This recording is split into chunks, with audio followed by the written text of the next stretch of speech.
Aloha, and thank you all for inviting me to speak with you today as you explore the challenges and opportunities to address our nation's crippling student debt crisis. As tuitions are rising, college students around the country are becoming more and more dependent on the use of loans to help pay for their higher education. As a result, student debt is becoming more distressing than ever. Student debt now actually exceeds credit card debt in our country, and the pressure of student loan debt on our graduates and our economy has grown far too high to ignore any longer. 44 million Americans now owe over $1.4 trillion in unpaid student loans, and the average borrower holds anywhere from $33,000 to $37,000 in debt when they graduate. At least 11% of these borrowers have no way of staying current with their payments, and they fall very quickly into deep delinquency. Now, we in Hawaii have not been immune to the harmful consequences of this mounting debt crisis. Nearly half of all Hawaii graduates hold some form of student debt, and the average debt per borrower sits at a steep $25,000. Now, although Hawaii remains at just 2/3 the national average for student debt, this number is on the rise. State funding for the University of Hawaii has fallen, and the tuition rate at all of our major local colleges and universities has far exceeded the inflation rate. In a study of UH Manoa students, 10% said that they couldn't afford to attend college at all if they didn't have the help of their financial aid and loans. But then they found themselves struggling to afford their basic necessary monthly loan payments. This is unacceptable. Since I've been in Congress, I've supported legislation to help alleviate the burden of student loans on our students and begin to find a solution to this crisis.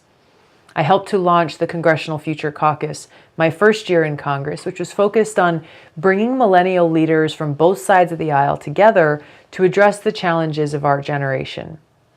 We introduced the Pathways to Affordable Education Act in my first term, aimed at safeguarding Pell Grants through increased funding and expanding eligibility to increase access for low-income students.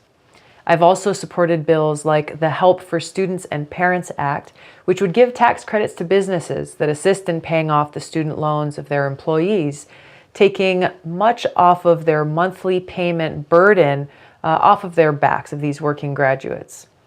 Now, this year, I've supported legislation like the College for All Act, which would eliminate tuition and fees at four-year public colleges and universities for families that make up to $125,000 a year, and it would make community college tuition fee free for everyone, something that's already in practice in countries like Germany, Finland, Denmark, Iceland, Norway, and Sweden.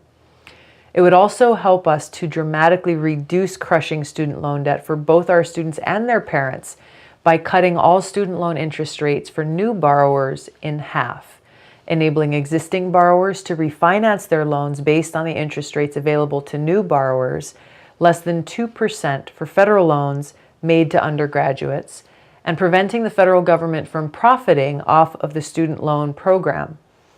Now, I've also helped to introduce legislation that was recently signed into law that would extend and expand higher education benefits for our veterans in the Forever GI Bill.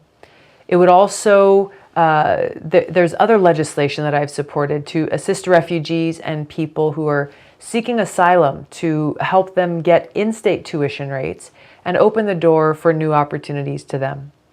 We can also do more to improve financial literacy rates among high school and college students.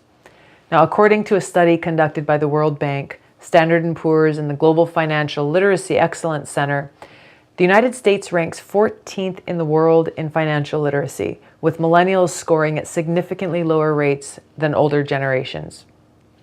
I'm continuing to work with my colleagues in Congress to find creative solutions to address this issue.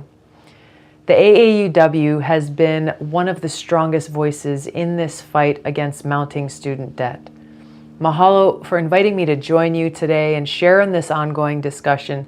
And most importantly, mahalo nui loa for all the work that you do to ensure the financial equity, security, and stability of our university students.